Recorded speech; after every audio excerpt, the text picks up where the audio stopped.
Hello, welcome to Perspective. Today in our studio we have Phelim Kine. He's Deputy Director in Human Rights Watch Asia Division. Still is. We will be discussing Rohingyas. Rohingyas, you said. It's not Rohingyas. Rohingyas. Welcome first. Thank you very much. It's always a pleasure to be here. Thank you for having me. The main issue that we're facing now is the new wave of boat people, the Rohingyas, and also Bangladeshi. And this is where I'm not really clear. You have this wave of boat people with Bangladeshi and also Rohingyas. What is what? Who is who there? It's a mixture of two groups of people. The Rohingya are a Muslim ethnic minority from Arakan state in Burma who have been the victim of vicious government oppression for years and discrimination. And essentially, these people have been driven in desperation to flee Burma. And they have now taken to these boats. Mixed up with them are essentially economic migrants from Bangladesh. The key issue is that all of these people are in desperate conditions. There are thousands of these people on boats off the coasts of Indonesia and Malaysia. They have been there for weeks or months. They are short of food, water. They are suffering from exposure, men, women, and children. And it's an emergency situation that requires an emergency response. And the good news is that the Indonesian government has, after a period of turning a blind eye to this, has done the right thing. They've stepped up and said, we are going to take in a certain number of these people in the coming weeks and months. Right. But this Rohingya problem is not a new problem. I mean, we've heard it for years. And what actually sparked this new wave of boat people? Do you know that? Yeah, well, it's a great question because you hit it on the head. This is an old problem that essentially the region has ignored. So Indonesia, Malaysia, Thailand has essentially ignored the plight of the Rohingya within Arakan state in Burma. As a result, the pressures on them have increased and have resulted in these outflows.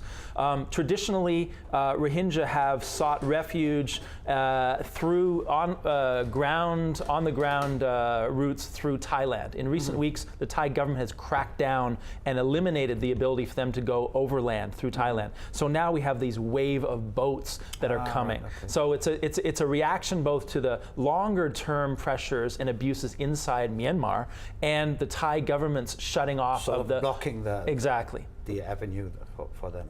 Okay, and unlike the boat people in the 80s, 70s, we knew they were going Australia, they were going that way. This time it's not clear. Where are they heading? What do they want? They just want to flee? Yeah. The Rohingya, the vast majority want to go to Malaysia. They see Malaysia as a friendly, safe place where they can find sanctuary. And they have traditionally found that through overland routes via Thailand. And so now they're trying to do the same on boats. But they are the victim of these vicious human smugglers who are essentially abandoning them at sea. And so they are unable to get to shore. Their boats are running out of gasoline, out of food, etc. And so they are this they're in this situation where you have a fleet of floating coffins that are just waiting in a slow motion disaster scenario, awaiting for assistance from Malaysia, Thailand, and Indonesia. They're basically paying people to get on the boat. Exactly. And not only are they paying, once they have paid, they are also subjected to shakedowns by the traffickers who want more money once they have already paid. So it's a very profitable industry, and it's a crime for which there isn't any punishment. These human smugglers get away with it. So this is part of the dynamic that's feeding this flow of refugees toward Indonesia. And that's happening in Myanmar? That's happening in Myanmar and through Thailand, and with these people who are exiting via the coastal areas. So you do know that these boats actually leave from Myanmar only, or either the whole coast? It's the whole coastal region, and the boats are coming from essentially from the coastal areas of western Myanmar and near where the coast of Myanmar meets Bangladesh and Thailand. So those are the launching areas. But I think it's important to realize that this is not there's not an endless flow of these boats right now. The monsoon season is about to start. So essentially all the boats that Indonesia has to deal with are already out there.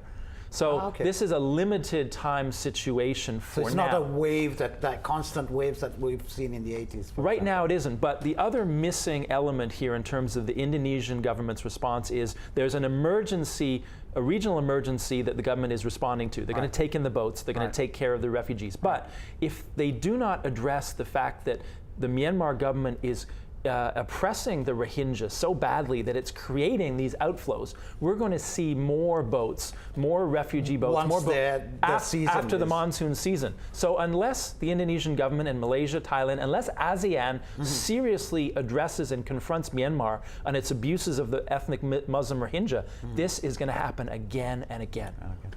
Do you have a figure for this estimate for this time? How many? Currently, right now, there are estimates of up to 8,000 boat people in various boats. We are seeing hundreds coming ashore every day or two in Aceh, off the coast of Indonesia.